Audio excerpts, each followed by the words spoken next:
Today, I want to talk about something we all carry within us, something more potent than raw intellect, more enduring than charm, and more transformative than talent. It's called emotional intelligence. Not everyone talks about it, but those who master it, those who truly understand it, not only lead others but they also lead themselves. We live in an age where success is often measured by how much we know, how much we earn, how many accolades we collect.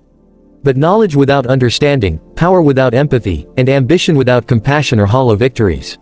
Emotional intelligence is what gives our intellect depth. It is the bridge between head and heart. And it is what allows us not just to survive, but to thrive, to connect, and to leave a legacy that touches lives. Let's begin by understanding what emotional intelligence truly is. It's not about suppressing our emotions or pretending we're always in control.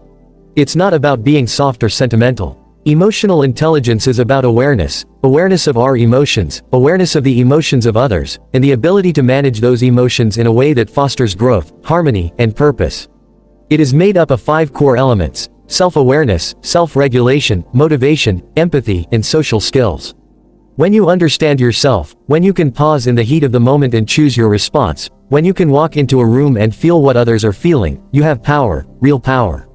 1. Self-awareness, the courage to look within. Let's talk about self-awareness. It's the foundation of all emotional intelligence. It takes courage to look inward.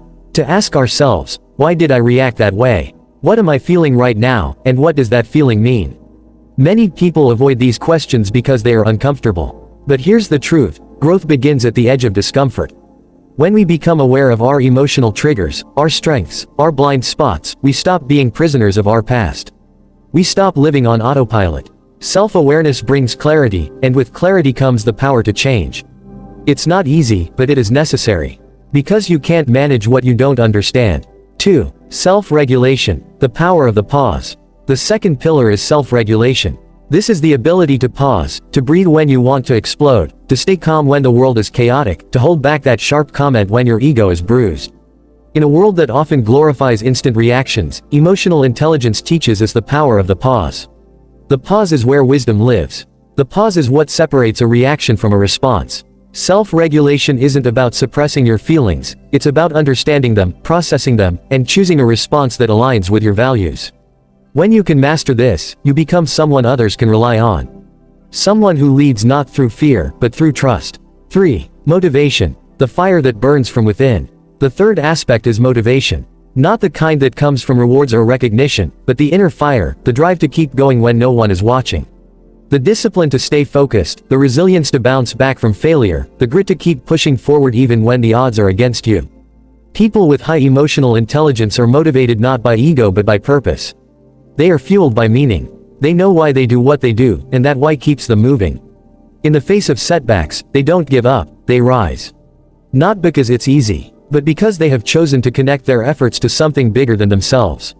4. Empathy, the heart of connection. Now let's speak of empathy, perhaps the most profound and human of all the traits. Empathy is not about agreeing with everyone. It's not about fixing everything. Empathy is about being present. It's about listening, not to respond, but to understand. It's about seeing people, not just for what they say, but for what they feel. In a world that moves fast, where screens separate us, and noise surrounds us, empathy is the quiet voice that says, I see you.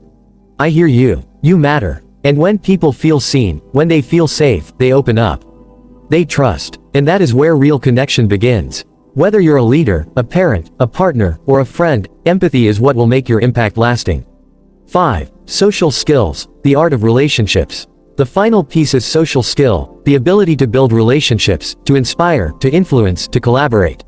Emotional intelligence gives us the tools to navigate conflict with grace, to speak with authenticity, and to lead with humility. Great leaders are not those who demand obedience, they are those who earn respect. And they do this through emotional intelligence. They create spaces where people feel heard. They build cultures where people feel valued. They have the courage to have hard conversations and the wisdom to do it with compassion. Why emotional intelligence matters now more than ever. We are living in a time of unprecedented change, technological, social, environmental. The world is connected, yet people feel isolated. Information is abundant, yet wisdom feels rare. In such a time, emotional intelligence is not just a soft skill, it is a superpower. It's what will separate good leaders from great ones. It's what will allow us to heal relationships, bridge divides, and build communities rooted in respect and understanding. Think about the people who have left a mark on your life. The teachers, the mentors, the friends who lifted you up. Chances are, they didn't just impress you with what they knew, they moved you with how they made you feel. That is emotional intelligence in action. So I ask you, what would happen if we all committed to building our emotional intelligence? What if we paused before judging? What if we listened before responding? What if we sought to understand before being understood? Imagine the workplaces, the families, the societies we could build. But it begins with each of us. Emotional intelligence is not something you were born with. It is a choice, a practice, a muscle you build one moment at a time. Every time you pause instead of reacting, every time you apologize instead of defending, every time you sit with someone in their pain instead of trying to fix it. You are growing. You are becoming not just smarter, but wiser. In conclusion, so here is my message to you. Don't underestimate the power within you. You don't need to be the loudest voice in the room. You don't need to have all the answers. You simply need to be awake, to yourself, to others, and to the emotions that guide every human interaction. Emotional intelligence is not just about leading others, it's about leading yourself with integrity, awareness, and compassion. And when you do that, the world changes, first within you, then around you. Because the most powerful force on this planet is not brute strength. It is not intellect alone. It is the human spirit, guided by the heart, anchored in understanding. So stand tall, listen deeply, feel fully, and live bravely. Thank you.